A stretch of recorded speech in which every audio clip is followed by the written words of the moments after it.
오늘 하나님께서 우리에게 주신 허락하신 말씀은 창세기 9장 1절에서 17절 말씀입니다. 창세기 9장 1절에서 17절 말씀, 제가 여러분들을 대신해서 봉독할 때에 같이 읽겠습니다. 같이 여러분 마음속으로 읽으십시오. 또 하나님의 말씀이라 생각하고 여러분이 귀 기울여 들으십시오.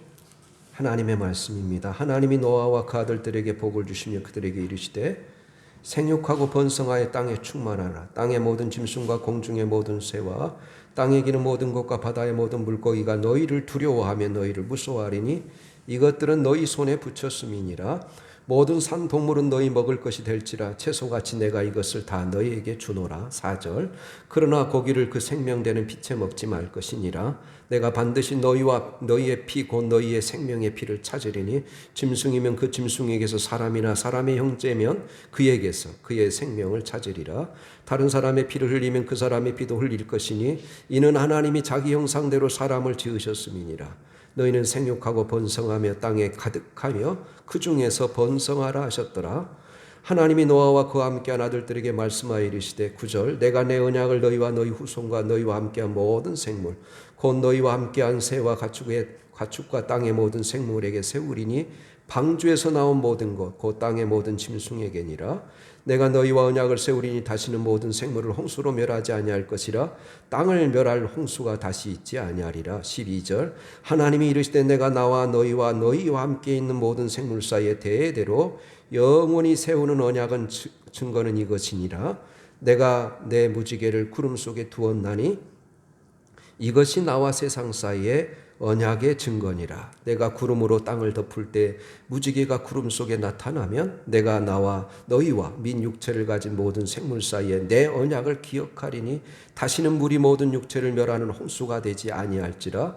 무지개가 구름 사이에 있으리니 내가 보고 나 하나님과 모든 육체를 가진 땅의 모든 생물 사이에 영원한 언약을 기억하리라. 하나님이 노아에게 또 이르시되 내가 나와 땅에 있는 모든 생물 사이에 세운 언약의 증거가 이것이라 하셨더라. 아멘. 네. 무지개 언약에 대해서 여러분 생각해 보겠습니다. 오늘 말씀은 9장 1절부터 7절까지 한 단락으로 나눌 수 있고 또 8절부터 17절까지 또 한 단락으로 나눌 수 있습니다. 네, 성경에 보면 잠언 16장 20절에 주의 말씀에 주의하는 자는 좋은 것을 얻나니 하나님을 의지하는 자는 복이 있느니라. 그래. 또 잠언 16장 여러분 24절에 똑같은 잠언에 이렇게 말합니다. 선한 말씀은 꿀송이 같아서 마음에 달고 뼈에 양약이 됐느니라. 하나님의 선한 말씀, 이 부드러운 말씀이 우리에게 힐링이 되고 우리 뼈를 견고하게 하고 우리를 치료해 주는 말씀이라는 사실을 우리가 믿고 이 시간 하나님의 말씀을 받을 때 하나님의 놀라운 은혜와 역사가 여러분의 임하기를 예수님의 이름으로 축원합니다.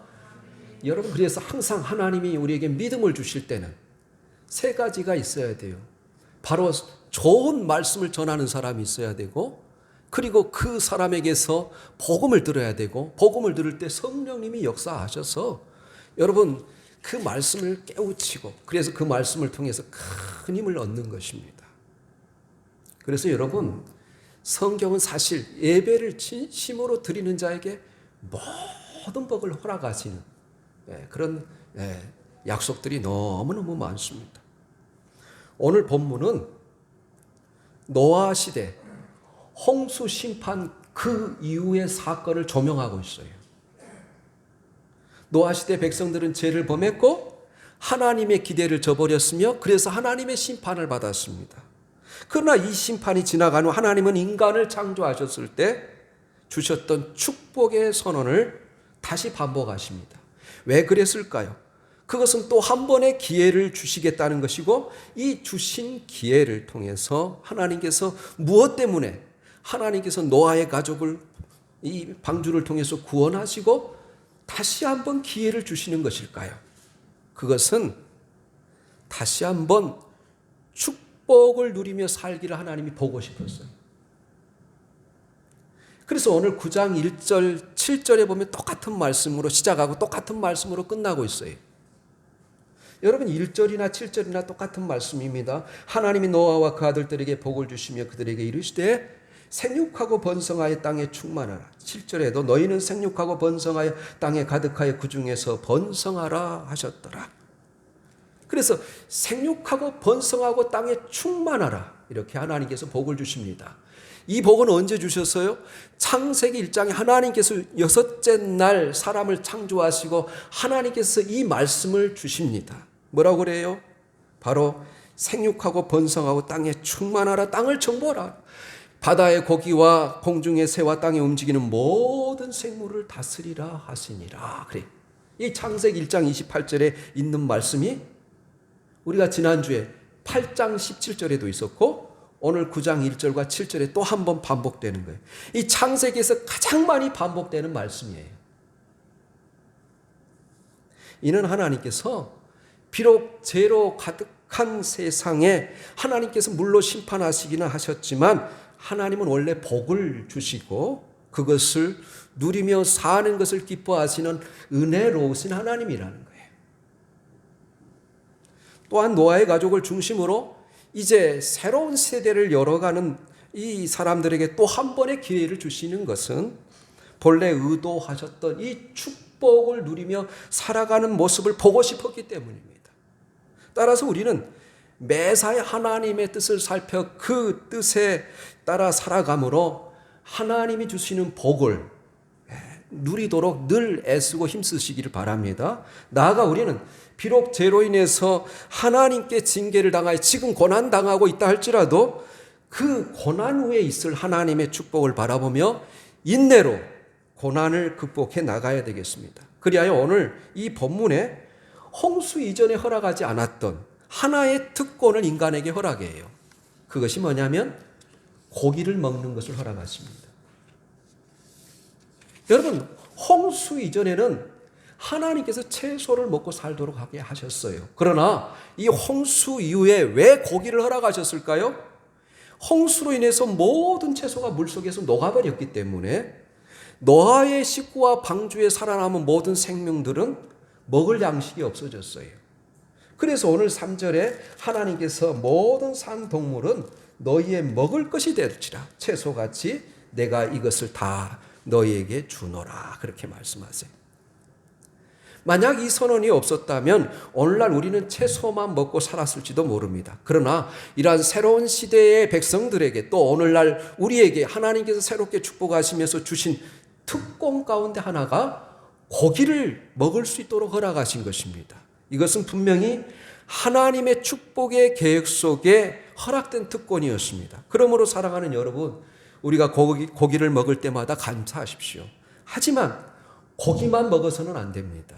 하나님이 본래 채식을 주신 것을 보면 그것이 훨씬 우리의 건강에 필요하기 때문이 아닐까요? 어쨌든 사실 여러분 오늘 하나님께서 본래 의도하신 대로 우리에게 주신 청지기의 사명, 땅을 정복하고 땅을 다스리는 사람이 되게 하기 위해서 이 자연에 대한 두려움을 극복해야 되는데 그 자연에 대한 두려움을 극복하는 방법 중에 하나가 가장 좋은 방법이 무엇이었을까요? 여러분 그것을 잡아먹는 일입니다. 잡아먹고 나면 두려움이 사라지는 거예요. 그래서 9장 오늘 2절을 통해서 하나님이 우리에게 육식을 허락하신 이유를 더 분명하게 말씀하세요. 땅의 모든 짐승과 공중의 모든 새와 땅에 기는 모든 것과 바다의 모든 물고기가 너희를 두려워하며 너희를 무서워하리니 이것들은 너희 손에 붙였음이니라 그래요. 원래 하나님께서 에덴 동산에서 이런 두려움을 주시지 않았어요. 그러나 여러분 이 노아의 방주를 통해서 살아난 식구들에게 하나님께서 모든 짐승들과 동물들이 사람을 두려워하게 하셨어요. 여러분 농담으로 말하기를 중국이나 한국, 일본 쪽에 에덴 동산이 있었다면 태초에 타락은 없었을 것이다. 그렇게 말해요. 왜냐하면 틀림없이 한국 사람이라면 뱀을 잡아먹었을 것이기 때문에 그렇다는 겁니다. 그래서 여러분 이 동물을 정복하고 동물을 두려워할 수 있는 가장 좋은 방법 중에 하나는 잡아먹는 일이에요. 잡아먹고 나면 모든 두려움이 사라지기 때문입니다. 그래서 하나님은 어쨌든 다시 자연을 정복할 수 있도록 한 가지 특권을 허락하셨는데 그것이 바로 육식이었다는 거예요. 이 만물을 다스리는 자로 만물을 정복하고 잘 관리할 수 있는 이 청지기로 세우기 위해서 하나님이 육식을 허락하신 것을 볼 수 있습니다. 이 모든 것은 축복이었어요. 이것은 하나님이 백성들에게 원래 하나님이 의도하신 이 축복을 다시 한번 경험하고 누릴 수 있도록 하나님이 배려하시고 사랑하시는 그 하나님의 사랑이심을 믿으시기를 바랍니다. 둘째로 여러분, 주께서 이 노아의 가족을 구원하시고 다시 한번 기회를 주신 이유 중에 하나는 이제 생명을 존중하며 살아가도록 하기 위해서예요. 여러분, 노아 시대 가장 큰 범죄 가운데 하나가 뭐였습니까? 기억하십니까? 제가 창세기 6장을 설교하면서 노아 시대의 가장 큰 죄악 중에 하나는 포악함이었어요. 강포였어요.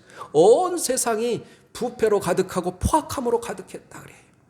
이 약육강식의 시대가 됐어요. 그래서 하나님의 홍수 심판을 불러오게 한 원인 중에 하나가 포악함이었어요. 그래서 홍수 심판 이후에 다시금 이 살인과 인간의 생명을 경시하는 이 풍조가 없도록 하시기 위해서 사람들의 생명을 보존하도록 하기 위해서 하나님께서 육식을 허락하시면서 주의할 것은 피를 먹으면 안 된다는 거예요. 여러분, 고기를 먹되 피채 먹지 말라는 거예요. 고기를 막 잡는 순간 동물에게서 솟아나오는 그 피를 먹어서는 안 돼요. 죽고 난 다음에 피를 다 빼고 난 다음에 먹어야 되는 거예요. 왜 그럴까요? 이것은 동물에 대한 지배권을 하나님께서 허락하심으로 말미암아 이 피조물의 생명을 멸시하는 것, 그리고 동물들을 학대하는 것, 이 잔혹한 행위를 방지하기 위한 하나님의 조치였어요. 이 생명을 계속 여러분 죽이다 보면 어떻게 돼요? 사람들이 점점 잔인하게 되어 있습니다. 그래서 피를 많이 흘리다 보면 사람들이 잔인해서 결국 나중에는 사람이 사람을 잡을 가능성이 많아지게 되는 거예요.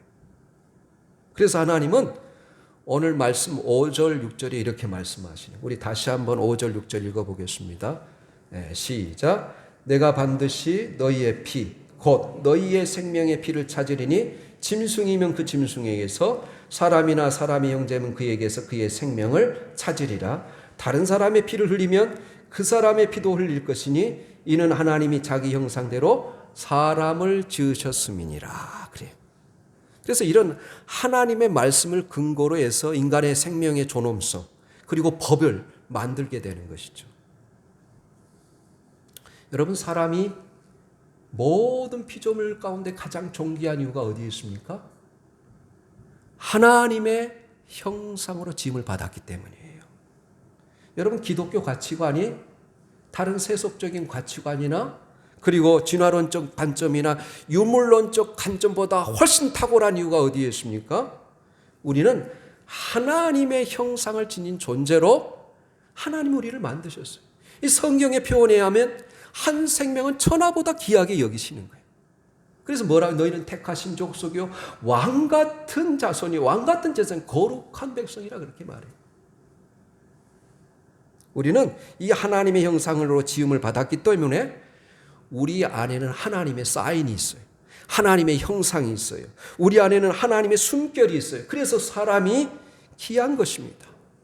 여러분, 세속화되면서 나타나는 가장 큰 현상 중에 하나는 점점 여러분 세상이 악해지면 악해질수록 나타나는 현상이 뭐예요?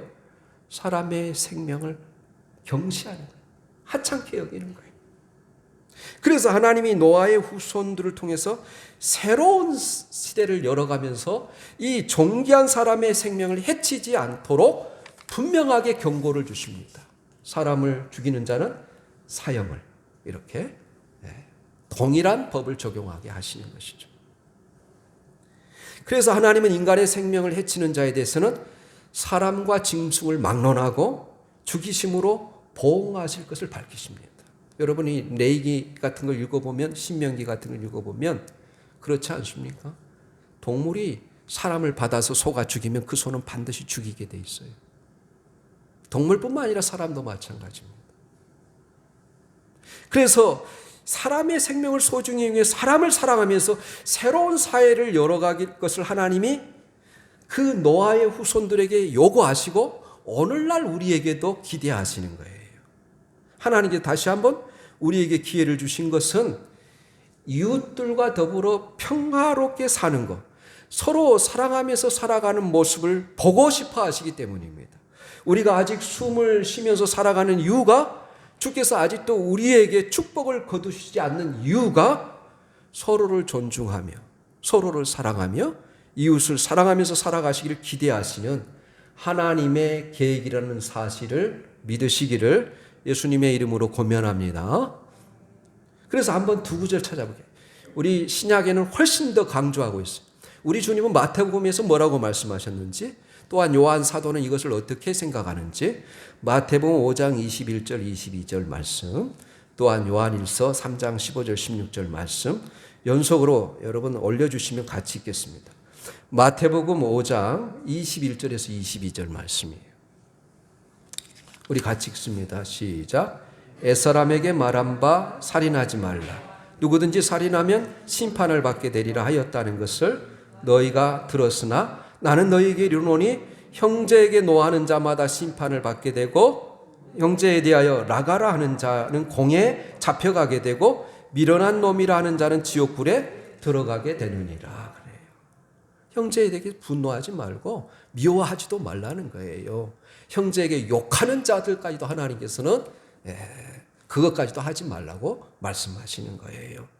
요한일서 3장 15절 16절에는 심지어 어떻게 말하면 형제를 사랑하지 않은 자는 아직 구원을 받지 못한 사람이라고 이야기해요.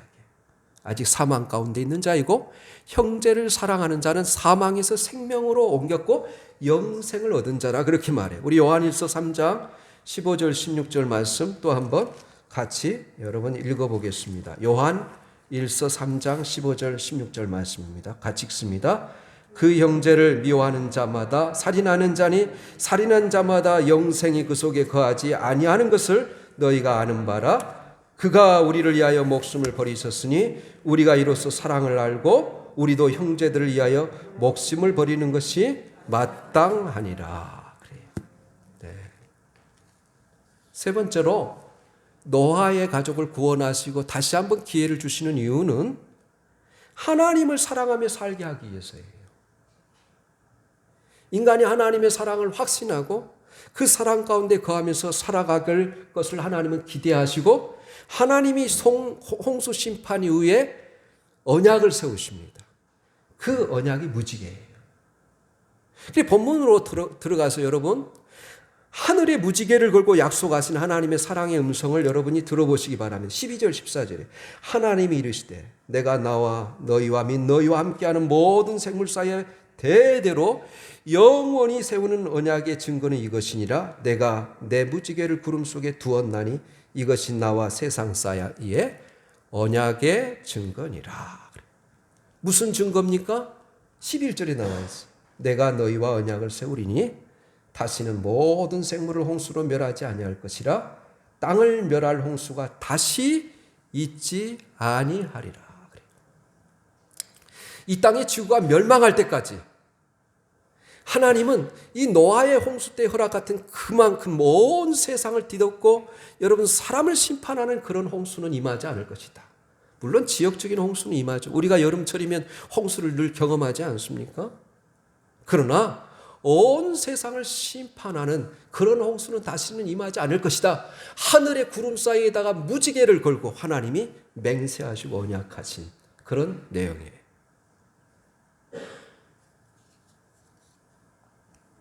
그러므로 사랑하는 여러분, 하나님이 새로운 시대를 열어가는 이 노아의 가족을 이렇게 사랑한 것처럼 하나님 우리를 사랑하신다는 이 확신을 가지고 우리가 마음과 목숨과 뜻을 다해서 하나님을 사랑하고 서로를 사랑하고 이웃을 사랑하며 삽시다. 바로 이런 사랑의 메시지가 무지개 언약에 나타나는 거예요. 그래서 하나님이 원래 심판은 본심이 아니었다는 겁니다. 나는 지금도 너희들을 계속해서 사랑하고 있다. 그렇게 말하는 거예요. 여러분, 우리가 에디슨 그러면 발명왕 너무나 잘 알지 않습니까? 이 사람이 오랜 연구 끝에 전구를 완성했어요. 이제 전구 실험을 통해서 드디어 완제품의 전구를 역사상 처음으로 소켓에 끼워 넣는 순간 자기 연구팀에서 가장 어린 소년에게 그 작업을 맡겼습니다. 그런데 이 소년이 너무 긴장한 나머지 덜덜 떨면서 이 전구를 소켓통에 끼다가 깨트리고 말았어요. 그래서 팀의 모든 사람들이 또 한 번 밤을 새우면서 다시 전구를 만들어야만 했습니다. 그래서 또 한 개의 전구를 만들어졌을 때 에디슨은 그 전구를 떨어뜨린 그 소년에게 다시 그 책임을 맡깁니다. 그리고 빙그레 웃으면서 소년에게 이렇게 말합니다. 너는 할 수 있어. 다시 해봐.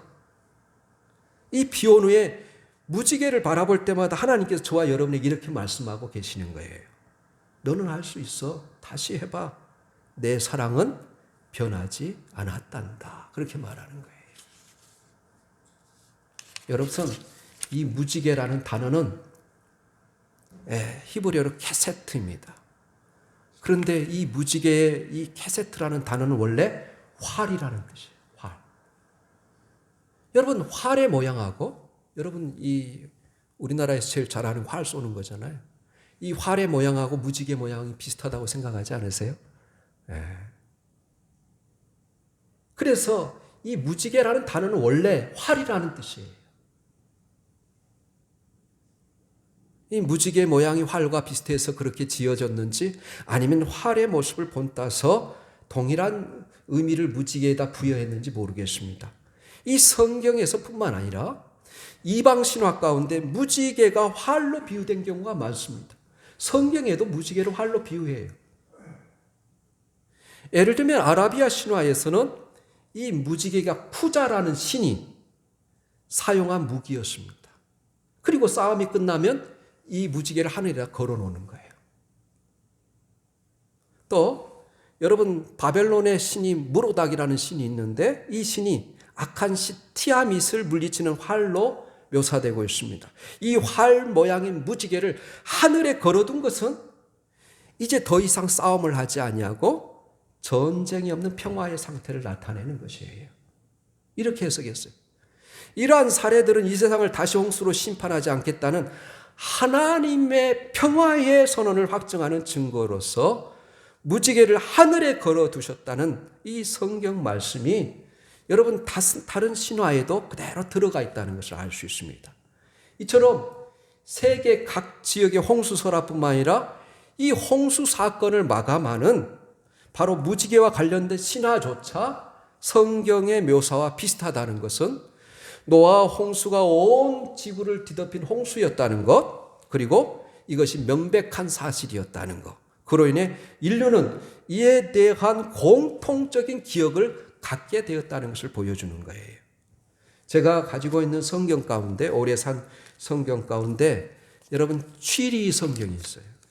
이것은 1525년경에 루터와 종교개혁자들이 만든 성경입니다.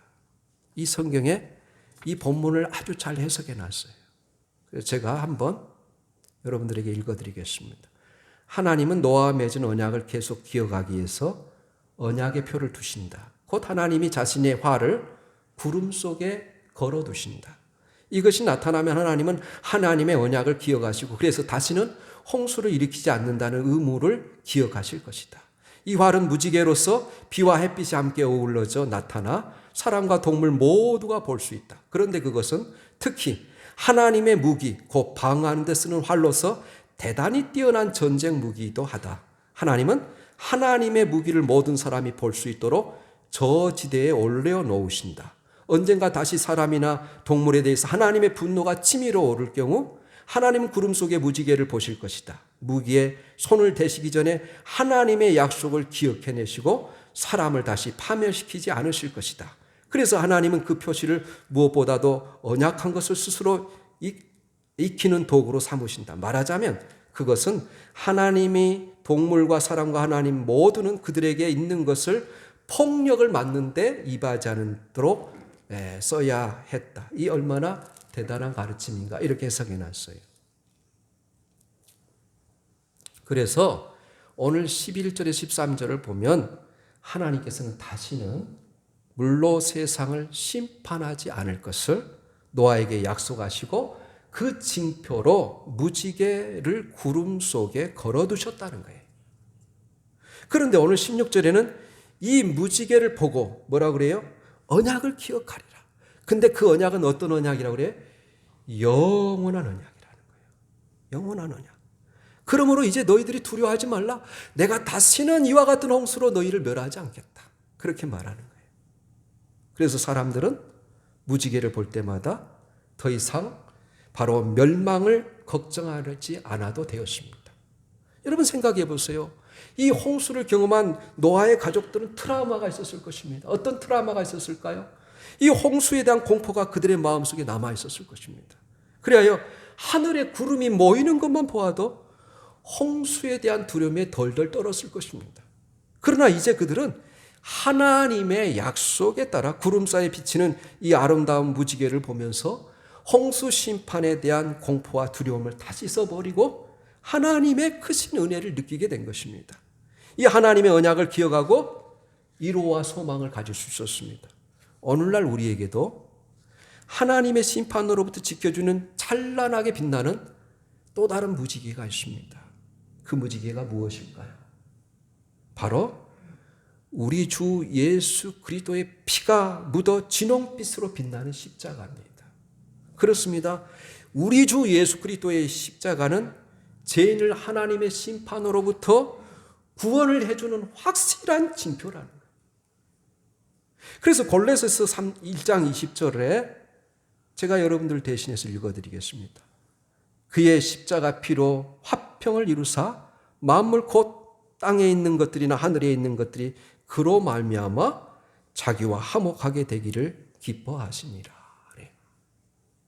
그리하여 무지개를 보시고 이 노아의 언약을 기억하사 홍수로 세상을 심판하지 않는 이 하나님께서는 또한 갈보리 십자가 위에 찬란히 빛나는 그리스도의 그 속죄의 피를 바라보는 자마다 그리고 그 사랑을 믿는 자마다 죄와 심판으로부터 구원해 주신다는 거예요.